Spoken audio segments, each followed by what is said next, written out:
आज शनि प्रदोष जीवन को सुख देने वाली, संतान समृद्धि वैभव देने वाली है। निवेदन है आपसे, सूर्य अस्त का समय हो, प्रदोष का समय, प्रदोष काल, शाम के समय पर कटोरी में सरसों का तेल ले लीजिए।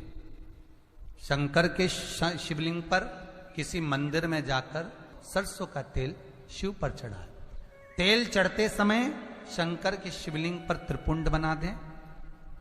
ये एक उंगली, चीटी उंगली के पास वाली उंगली शंकर के शिवलिंग पर टच कर कर रखें और अपनी मनोकामना पूर्ण कहें।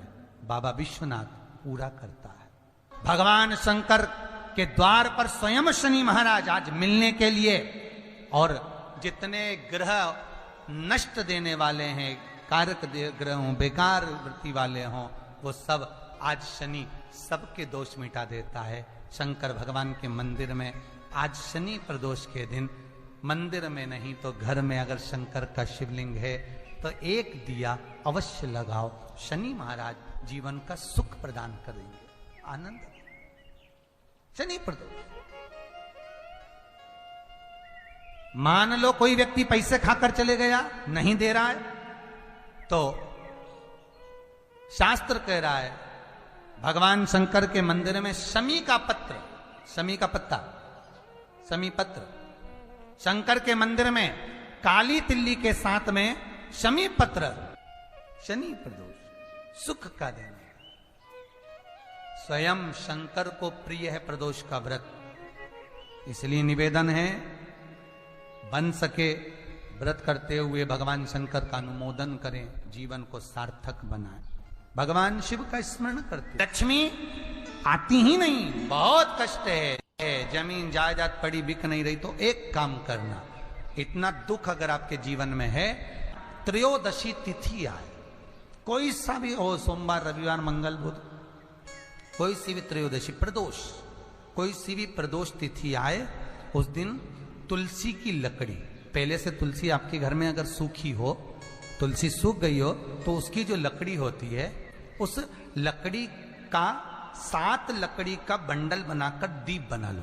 लकड़ी का दीप मतलब लकड़ी पतली पतली डालियों को लेकर कच्चे सूत से उसको बांध दो और बांधकर घी में डुबक दो। शुक्ल पक्ष की त्रयोदशी तिथि जब आए, प्रदोष का जब व्रत आए, उस दिन भगवान के मंदिर में, शिव मंदिर में नहीं, भगवान किसी भी देवता के मंदिर में, विष्णु के मंदिर में, नारायण के मंदिर में, कृष्ण मंदिर में, राम मंदिर में, किसी भी मंदिर में, मंदिर ना हो तो अपने घर के मंदिर में शाम के समय पर उस तुलसी की लकड़ी का दीप, दिया भरकर उसमें घी डालकर जो दीप प्रकट कर देता है, जला देता है, दीप को प्रज्वलित कर देता है, उसके घर में कभी संपदा की कमी नहीं होती। महाराज विष्णु पुराण में स्पष्ट लिखा है। प्रदोष का जो दिन आए, 2 प्रदोष श्रावण के महीने के 2 प्रदोष पड़ेंगे। किसी भी प्रदोष पर एक पीपल के पत्ते पर कनेर का पुष्प अपने घर के अंदर रख लीजिए प्रदोष के एक दिन पहले, और प्रदोष वाले दिन उसको बहते हुए पानी में डाल दीजिए। जिंदगी में जो तुम्हारे यहाँ तकलीफ चल रही है, एक उठ रहा है, एक बैठ रहा है, एक बीमार पड़ रहा है, एक ठीक हो रहा है, फिर बीमार पड़ रहा है, फिर ठीक हो रहा है, ये ठीक हुआ, फिर इसको हो गया, फिर इसको कुछ हो गया, फिर किसी को कुछ हो गया, अर्थात शिव का नाम लेकर। और फिर ही ध्यान देना, इस क्रम को करने के लिए आपको तुमरुकेश्वर महादेव का नाम लेना पड़ेगा। कौन से महादेव का नाम बोलना है? तुमरुकेश्वर महादेव, जिन्होंने भगवान शंकर की अविरल भक्ति को धारण करा। एक शिव और एक गुरु, 2 वाणी पर अगर भरोसा निश्चित है तो यह मानकर चलो कि भगवान शंकर आपके जीवन में कभी तकलीफ आने ही नहीं देगा। एक शिव की वाणी, एक गुरु की वाणी। प्रदोष के दिन एक चावल का दाना चढ़ाने वाला कभी गरीब नहीं हो सकता, कभी भिखारी नहीं हो सकता, कभी दरिद्र नहीं हो सकता। शनिवार का दिन है, शनिवार की अगर प्रदोष पड़ती है तो शिव शमी के वृक्ष के नीचे रहते हैं, और शनिवार की प्रदोष संतान का सुख देती है। और आप प्रदोष का व्रत नहीं कर सकते, आप अगर व्रत नहीं कर सकते तो प्रदोष के दिन, प्रदोष काल में शाम का समय सूर्यास्त का कुछ पल, कुछ घड़ी के पहले से लेकर बाद तक का प्रदोष काल के अंतर्गत आप शंकर जी के मंदिर में जाकर 1 लोटा पानी 5 बेलपत्र भी अगर समर्पित करते हैं तो संपूर्ण प्रदोष का फल आपके भाग्य में प्रबल हो जाए। पड़ती है उस प्रदोष पर, प्रदोष काल में अगर 1 आधी चम्मच भी गौ माता का दूध मिल जाए, एक छोटी सी कटोरी में सीधे हाथ में दूध और उल्टे हाथ में दूध, जल का पात्र या उसी पात्र के ऊपर दूध का पात्र रखकर हाथ में लेकर जो शंकर के शिवालय में देहली पर खड़ा होकर शंकर से अपनी कामना कर कर शंकर के मंदिर में जाकर दूध अशोक सुंदरी वाली जगह पर चढ़ाकर जल शंकर के शिवलिंग पर जो समर्पित कर देता है, देवाधिदेव महादेव उसकी कामना पूर्ण कर देते हैं। एक दिन शाम का समय, प्रदोष का दिन,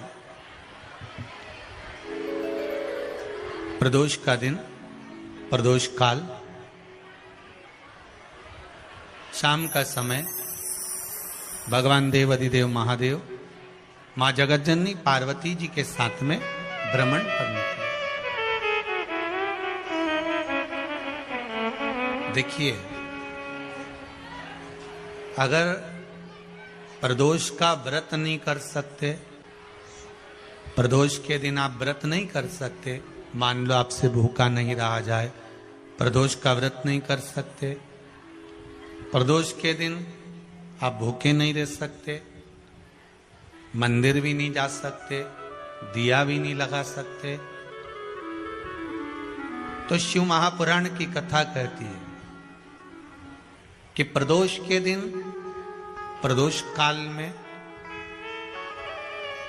अपने ही दरवाजे के पास देवाधिदेव महादेव का स्मरण कर कर लक्ष्मी की वृद्धि के लिए, कार्य सिद्धि के लिए, संपदा को प्राप्त करने के लिए आप अपने ही दरवाजे के पास में एक दीप लगा सकते हो। कौन से दिन? प्रदोष के। एक बात और अच्छे से समझ लीजिए, जो बच्चे चिड़चिड़े होते हैं, चाहे घर में बेटे हों, बहुएं हों, सास हो, ससुर हो, परिवार में छोटे छोटे बच्चे हों, चिड़चिड़ प्रवृत्ति करते हों या चिड़चिड़ा स्वभाव हो, जरा जरा सी बात में क्रोध आ जाता हो, बोलने का भान नहीं रह पाता हो, शब्दों के बाण चलते हो, तो महाराज प्रदोष के दिन, प्रदोष काल में बेलपत्री के पेड़ के नीचे एक जो पत्ता आपके पास में हो, पान का मिल जाए तो पान का, पीपल का मिल जाए तो पीपल का, बेलपत्र का मिल जाए तो बेलपत्र का, उस पत्ते पर मात्र थोड़ा सा शहद और 7 दाने चावल के रखकर घी का दिया लगा दो महाराज, और थोड़ा सा जल हाथ की अंजलि में लेकर भगवान देवाधिदेव महादेव का स्मरण कर कर कि इस बेलपत्री के वृक्ष के नीचे माता लक्ष्मी, पार्वती, सरस्वती विराजमान है। इसी बेलपत्री के पेड़ के नीचे मेरे देवाधिदेव महादेव का 12 ज्योतिर्लिंग का स्वरूप प्रकट है। उनका स्मरण कर कर जल चढ़ा दीजिए और उसका स्मरण कर लो जो चिड़चिड़ प्रवृत्ति करता हो, क्रोध करता हो, जिसको बोलने का भान नहीं होता हो, सम्मान नहीं देता हो, अपशब्द कहते हो, उनका स्मरण कर कर आप छोड़ेंगे। एकदम एक प्रदोष करेंगे, दूसरे प्रदोष तक तो आपको कोई दिक्कत ही नहीं। 2-3 प्रदोष कर कर देखिए, बाबा कृपा करें। बच्चों को पढ़ने का कह रहे हो, पढ़ने बैठो, पढ़ने बैठो, पढ़ने बैठो, पढ़ने बैठो, तो एक आध प्रयास बच्चों के लिए भी कर लिया करो कि भाई ठीक है, बच्चे लोग विद्या में प्रबल होंगे।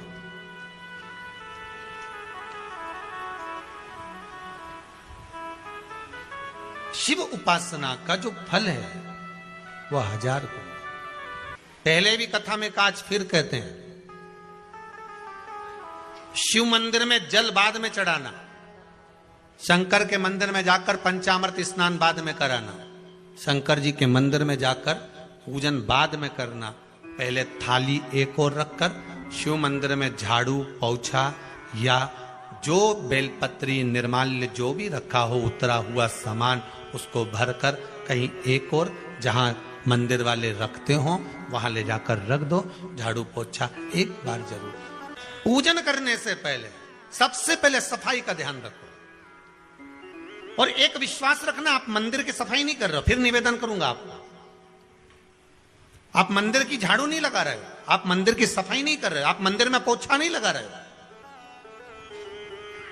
जितना हाथ आप मंदिर में फेर रहे हो सफाई के लिए, उतना आपके जीवन में जितना दुख है, जितनी तकलीफ है, जितना कष्ट है, जितनी बीमारी है, उस पर हाथ फेर रहे हो, मंदिर में नहीं फेर रहे हो।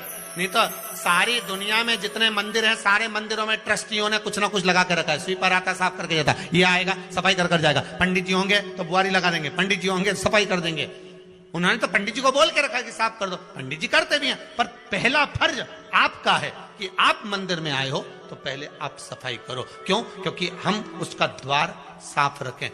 आज के समय में तो एक नियम हो गया साहब कि मंदिर में जाते हो तो मंदिर के दरवाजे पर चप्पल उतार के जाते हो, नहीं तो शास्त्र रीति तो ये कहती है कि मंदिर में भगवान सामने बैठा है तो उसके सामने चप्पल भी नहीं उतारना चाहिए। तो कई लोग कहते हैं मंदिर के अंदर थोड़ी ना उतार, हम तो जीने से भी बाहर, एकदम गेट के बाहर वहां उतार, पर सामने तो है ना, सम्मुख में तो है। तुम्हारे यहां अगर 4 लोग दिवाली मिलने आते हैं ना, तो तुमने चप्पल रखने का भी स्टैंड बनाकर रखा है, साइड में उतारिए, देहली पर मत उतार देना, थोड़ा साइड में उतारो, सामने से सब आते जाते रहते हैं, सामने उतारो, सम्मुख में क्यों उतार रहे हो?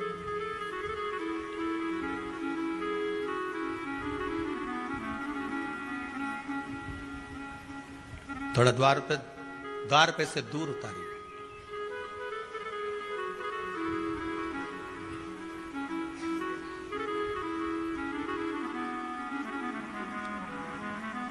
अभी तो कुबेरेश्वर धाम में काम चल रहा है, आप लोग जो दान दे रहे हो, आपके दिए हुए दान से निर्माण चल रहा है।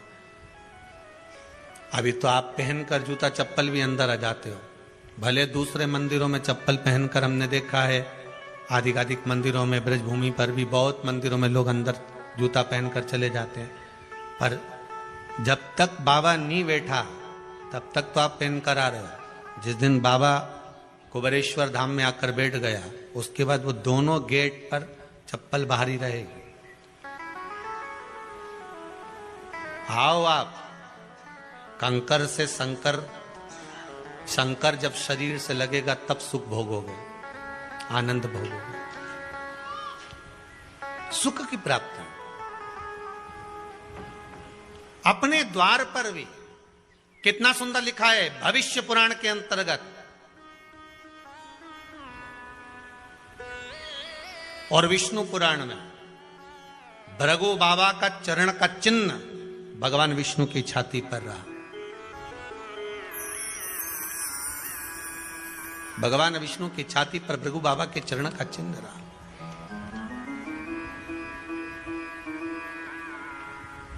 चरण का चिन्ह। अब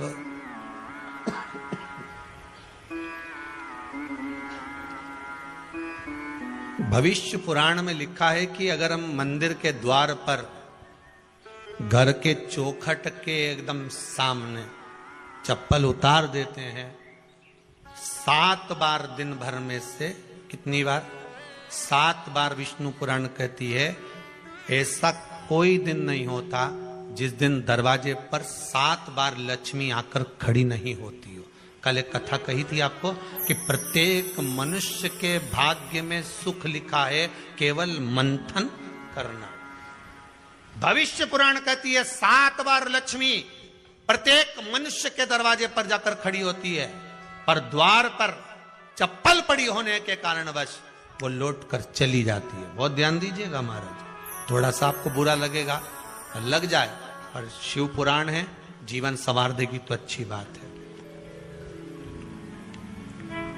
जीवन संवार दे तो अच्छी बात है। मंदिर के द्वार पर हम जब चप्पल छोड़ते हैं,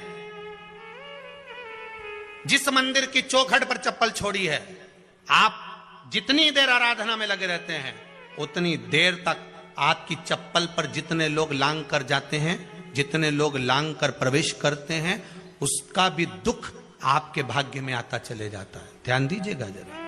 चप्पल का भविष्य पुराण में पढ़िएगा कवि की पादुका का महत्व क्या है, पादुका किस ओर उतारना चाहिए, पादुका को कहां रखना चाहिए, किस जगह पर बुआरी झाड़ू को रखना चाहिए, किस जगह पर चलनी को रखना चाहिए। सुई